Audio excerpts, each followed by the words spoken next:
Welcome to the Mas Lorraine Show, where we bring more light everywhere through heart-to-heart conversations. I'm your host, Alysha L, and we are live at the FutureLAND conference here in Cleveland, Ohio. DJ Focus, Power 89.1 FM, WNZN. We're live at FutureLAND Cleveland. You already know the vibes. On set with my sis, Mas Lorraine, and we got a special guest, don't we? Introduce him. Huh? Listen, the one and only. The one and only. Mr. Revolt himself. King, it's good. Queen, good to be here. Thank you for having me. Thank you for joining us. We're hosting today. Yes, we are. Alysha on the mic here with DJ Focus, and we're honored to have you on the show and in Cleveland. It's beautiful out here. I'm loving seeing the people. I'm loving seeing the energy. I'm loving seeing everything. Cleveland got some momentum to it. You can tell. Yeah, you can feel it. You can feel it bubbling. You can. So share a little about yourself for the audience, for those that may be listening to your story today. Sure. So my name is Detavio Samuels. I have the honor and the privilege of sitting as the CEO of Revolt.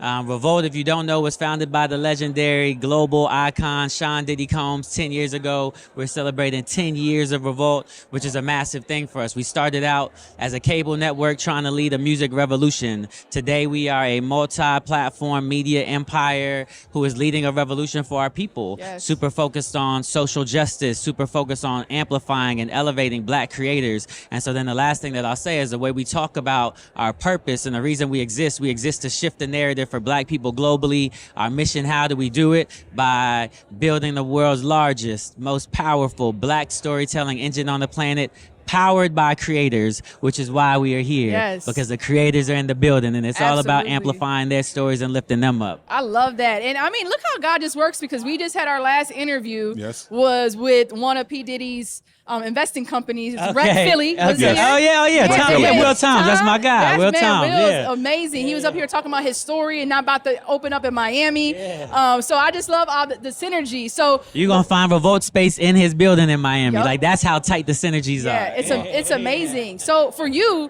why Revolt? You know, you did so many things. I heard you speak down in Cincinnati a couple months ago. I loved your story. I'm like, okay, you have so much passion and purpose and spiritual synergy.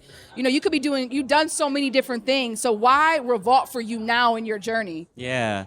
To be honest, I was at a point in time in my life, I've been working for Black companies since 2007, right? Wow. I spent very little time in corporate America, and then I was like, I'm going to go work with my community and with my people.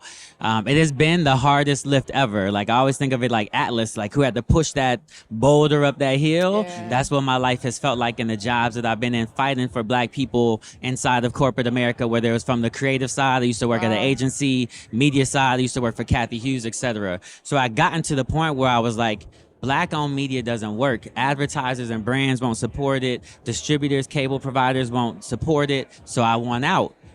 As I was thinking about getting out, my father passed. So this is February of 2020. Wow. And I'm sitting in my father's funeral. Thank you. I'm sitting in my father's funeral watching people talk about my father. And you know that when you see your parents, you see them through the eyes of a child. So for me, he was dad. And he would bring Maya Angelou and Toni Morrison. He was a professor to these white spaces to educate them on Black people. Long story short, I now get to hear how people perceive my father through adult eyes. And you can draw a direct connection between the work he does, walking into white spaces in academia, fighting and championing for our people. You can draw a straight line to the work that I'm doing, walking into brand and advertiser spaces, championing Black culture and Black people. And so I was kind of on my way of like settling or slowing down. And then when I saw who my father was, and he did that fight till he was 70, I was like, look, put a whole new battery in my back, gave me a way to continue his legacy. And then I saw Sean Combs, and I was like, if there's anywhere I can do it, it's going to be underneath Sean Combs, which is how I end up getting to Revolt. Wow, that's so inspiring. And definitely, like I said, my condolences. I actually lost my father right after the pandemic too as well. Man. And it took me to a new level too as sir. well. Yeah. You've been very vocal about your faith and how that has shaped and formed you. Can you share a little bit of your faith journey with the people and how you navigate and how your spirituality is so key in your life? Yeah, look, I would say that I start off as a faith-based person. God is the center of my life. I I'll give you an example. So I'm getting ready to go on stage and talk today, right? So the way that a lot of people would prepare is they might spend hours looking at questions or coming up with questions and trying to figure out what to do. I don't do that. And I used to say I don't prepare, but I do prepare. Because before I walked in here, I spent 2 hours praying to God. Wow. I spent 2 hours praying for every soul that was going to walk in here. I spent 2 hours praying for everybody who's going to be in those seats. I prayed that their hearts would be open, that their minds would be open, that I would empty myself out and that he would pour himself in so that people would hear not what I have to say, but what he needs to say to the people of Cleveland today. So God is like the forefront of my life. I'm just rocking with him. You know what I mean? Like, it's even one of those things where I look at my assignment and the assignment is bigger than what I think I would have ever dreamt for myself. But I am just trying my best to follow God's lead and God's path and be submissive to the assignment. So I don't know if that's the right answer, the best answer. That's amazing. I feel like the synergy, because I did the same thing this morning. Right? Then that's how you know it's going to be lit. Listen, we all did. Let's be very clear. And our partners at Breakthrough Sound Studios, and that's what I believe that's happening now in the creative space, is God is bringing the like-minded spiritual people together, and the force multiplication is happening. And we're seeing the elevation now, God more than any in these spaces. I love that. And that's why, I hit up Abraham, look, we got to get him on the show. I don't know how we're going to do it, but let's get it, because hearing your story, I'm like, you're not seeing many people, let alone black men, on large stages that has a backing like Revolt talk about God. And so to be unapologetic about who you are and what got you here is not only inspirational, but it's also motivational for other people in these spaces. So how is that navigating, right? Like what to say, when to say, who you're going to offend. We talked about this yesterday on one of the shows about losing sponsorship and partners, about our belief, but we can no longer shy about what God is here and the source. So share about navigating that space. Yeah. So what I'll say is that in the past, it was maybe a little bit more difficult for me based on the companies I was at or the leaders that I have. But currently, it's really easy for me because the company that I'm at, Revolt, is all about being unapologetically black, unapologetically yourself. What we create for creators that no one else does is a space for every creator to be free. So if we're creating that space for creators, then I too get to share in that space to be my fullest self, right? The other thing is I have a boss named Sean Combs who has this incredible gift of pulling magic out of you. Every time you think that you have gone far enough, he gonna push you. Be bolder, keep pushing, keep going. And so between the platform I run and the leader that I sit up underneath, both of them push me to be my bold, unapologetic self. And so I would actually say I'm not in a space where I'm ever thinking about shrinking. I'm in a space where I'm saying, how big is the box? Like, I'm learning my own self, right? Because I'm getting a straight. I'm learning. So learning and growing and not having to shrink for anybody is my answer right now. I love that. Power. Listen, hip hop turned 50 this year. We're celebrating 50 years of hip hop. What do you think we are in the culture? Yeah, so look, I think hip hop is incredible. We went from 2 turntables and a microphone to now what is the biggest cultural phenomenon across the world. And so what I'm excited about now in terms of hip hop is, we went from street parties, then we definitely have like the street pieces of us as we're trying to figure out and build hip hop and tell our stories. But now so many of those people, the Diddy's, the Sean Combs, the Jay-Z's, the Jeezys, these are all now like business empires, right? And so what I'm excited about for this next era of hip hop is we still gonna make the world move because that's what hip hop does. But now we building the economic wealth. Now we got the money where we can actually move things for our culture and for our people. One of the reasons why I love working for Sean Combs is because I feel like the man wakes up every day, he sees a problem for black people and he goes and tries to solve it. Oh, black people can't get PPP. Let's go create a company. Oh, black people don't have free voice. Okay, Revolt, y'all gonna be the freest media company on the planet. That's who hip hop is now today. So I'm looking forward to 50 years of that because I believe the world will fundamentally be different. Absolutely. Top 3 MCs of all time for you. Oh, Lord. Yeah, come on. You know I was going to do it to you. Yeah. We're talking hip-hop. Come on, let's have a conversation. So I'm from the West Coast. So I was born in the West Coast. So I'm first going to say, in my top 3, personally, I'm going to say Tupac contributed. I know how this started. Yeah. He knows that I'm from the West Coast, so you got to put that non-disclosure. Like, this is where I'm going to start at. Yeah, I'm going to put so Tupac in there. Jay-Z, I'm definitely going to throw in there. And then I'm going to do somebody like... you gave me 3. I want them like, I'm going between like Kendrick, J. Cole, Andre 3000. Today I'm going to settle on Kendrick. Ooh, that's Fire, good. That is fire. Yeah. So what's next for you? Yes. You know, in your journey, you're doing so many amazing things. You're inspiring the world right now. What's next for you? What are you most excited about? Okay, because you gave me permission, I'm going to answer it in two ways. Let's hear it. Answer number one is I don't know. It's what God says. That's and it. I am just supposed to be submissive to. Right, that's it. And that's exactly what it is. It's the faith journey, It right? is. So I'm just submissive. I have no clue. I have no idea. God is moving. Okay, now what is the answer in my mind so that I make sure that I'm moving in a direction? The vision for Revolt is to build the Black Disney, right? So you saw Disney start out with cartoon characters, Mickey Mouse, Minnie Mouse. That was the beginning of it. And then they pull out in the news and they pull out in the ESPN sports. And then they acquired Pixar. And then they got Marvel superheroes. And then they got Star Wars. So ours is a dream where Black creators get to be as free as they want. If a Black creator wants to create Afro fantasies, like we want to be a place where you can do that. And so we are starting to pull back. So we have Revolt Black News. We're starting to roll out our sports vertical and sports network. And so our number one play is we want to break rules by playing in all the spaces Black media has never been able to play. Black media ain't been able to play in sports. Black media, where's the Black Nickelodeon? Storytelling, how we see ourselves starts when we're babies. Who's feeding us, right? So anyways, that is the master dream for Revolt, and I'm just leaning on God to show me how we get there. That's amazing. What's one thing you would change? You've been around a long time now. You've been in the culture. You understand business at a different level. We know that there's politics to everything to a certain level. If you could change one thing on the business side, what would you change in your humble opinion?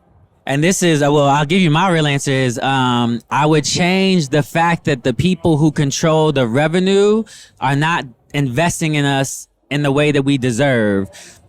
When you look at it, Black culture is global culture.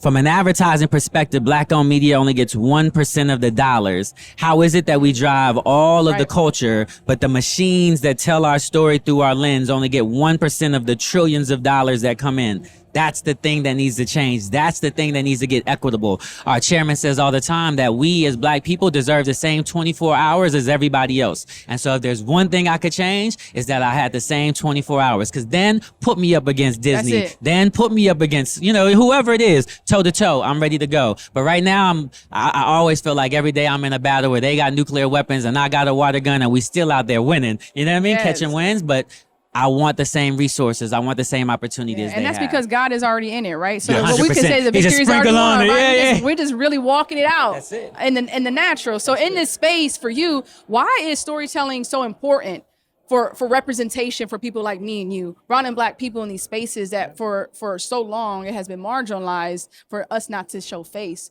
Why is that important for you in Revolt? Yeah, two quick ways. One simple answer is representation is the lens through which you dream. You can't be something unless you see it. And in a world where we don't control the narratives that they put out, and there's often kind of one narrative, right? It's only the gangster. It's only the angry Black woman. It's only right? We need representation because we need to give our kids and our young people the opportunity to dream, to be kings and queens, all of those things. So that's one. Two, my hypothesis, and I won't walk you through it because it's a long story, but there was a book written in the 1400s that was the first book that said Black people deserve to be slaves because they were third world citizens, they were savages, and he made it Christian work to go to the continent of Africa, turn them into slaves, and civilize them. That one story has hung with us since the 1400s. And so that's what I always say. When you climb in that elevator and that white woman clutches her purse, it doesn't mean she's naturally racist. It means she's 400 years of storytelling about who you are that is impacting her. When that police officer pulls out that gun and shoots that Black man, it doesn't mean that he was necessary in my mind being racist in the moment, but for 400 years, the only story he has heard is that we are savages, so he's afraid. And so the reason storytelling matters and the reason it has to be owned by the culture and the people whose story it's about is because we need to be the ones who are putting out who we are, the perception of who we are, the perception of what we're capable of. And as long as it's in somebody else's hand, it's never going to be right. Wow. Dropping these gems. Wow, man, it's amazing. So for all the creators out there, right? I mean, right now it's hard to get seen. I mean, you're on social media, but to stand out in this space now and not to just go for what the trend is, but go for what you're called to do. Like, what would you tell a creator like that, who's trying to navigate these spaces where the trends are what gets you picked up, but you're also not being true who God has placed within you? Nobody great has ever been great by being somebody other than themselves. So I love the way that you just started, which is like rule number one is be yourself. And you have to find your own creative like inspiration. You have to find what lights your soul on fire. That's where the best work is going to come from, right? So I think number one is you have to sit there. Two, to the idea of being discoverable, I think every time we create content, we have to create it so that it is social by design, meaning, yes, this is beautiful, incredible content, but a million other people just drop content at the same time. What did I do in this one piece of thing to make mine break through? Wow. And then the last one that I'll say, and we've been saying this a lot, which is unification is non-negotiable. None of us can go alone. So as a creator, you shouldn't be thinking about like, how do I by myself get discovered? Who can you partner with? Who can help you get discovered? Like, we have to find those strategic partners that can give us a quantum leap. Do you think there's been a lack of unity amongst our culture? I was actually just about to bring that up because I do agree unifying, collabing is key. But do you think it's a lack of that within our community because of whatever? Yeah, I just think I don't think we understand the importance of unification. And I think that when you come from a place where, here's one of my favorite analogies. So they say white people walk into a room of 20 chairs, right? A white man will walk into a room of 20 chairs, see 20 chairs, take his chair, and then invite his 19 friends in. Why? Because he's confident that he knows that one of those chairs is for him. Black people will walk into a room, see 19 chairs, know that there's only room for one. And so they grab that seat and they hold on to it because the world has left us in a world of scarcity and lack, right? And so what we have to do is shift that dynamic. That's why you hear people talking about we're gonna build our own tables. One of my favorite quotes, it might be Ben Franklin, who said, surely we all hang together or we will all hang separately. Facts. And if we can get all of us to understand that divided, they will conquer. United, we stand. Yes. It's the only way for us to move forward. I love it. So beautiful. Well, we love to wrap the Maslow show with a pure message. That's what it's all about, a pure message for our generation. What's your pure message that you can share with the audience and everyone listening? Yeah, God is moving. This time is unique. Like, that's why I tell people all the time, like, to be alive in this moment in time where we deal with 2 global pandemics at the same time, whole world stopped. Like, we are all, the people who are here on this earth right now are here for a reason. And so my pure message is, now's the time to make movement. Get in. If you ain't in position, get in position, because it's time for us to go. Let's unify and let's go change the world. Man, thank you so much. You blessed us today. Yeah, y'all blessed me, and you gave me space to talk faith and hip hop, and like this is my favorite. My favorite spaces. I love it. Welcome to Cleveland, the FutureLAND. Yes. We are here live at the FutureLAND conference, downtown Cleveland at Playhouse Square. It doesn't get much better than this. Don't get better beautiful. Than this. Love it. Listen, DJ Thank you Focus, for tuning into the Maslow Maslow Ray, Show. 89.1 You can FM, follow us on all social WNZN. We got to go to a media music at break. We Maslow coming right back with more. Keep it locked. You tune into The Fix. You can also check out our website for more behind the scenes content at maslowray.com.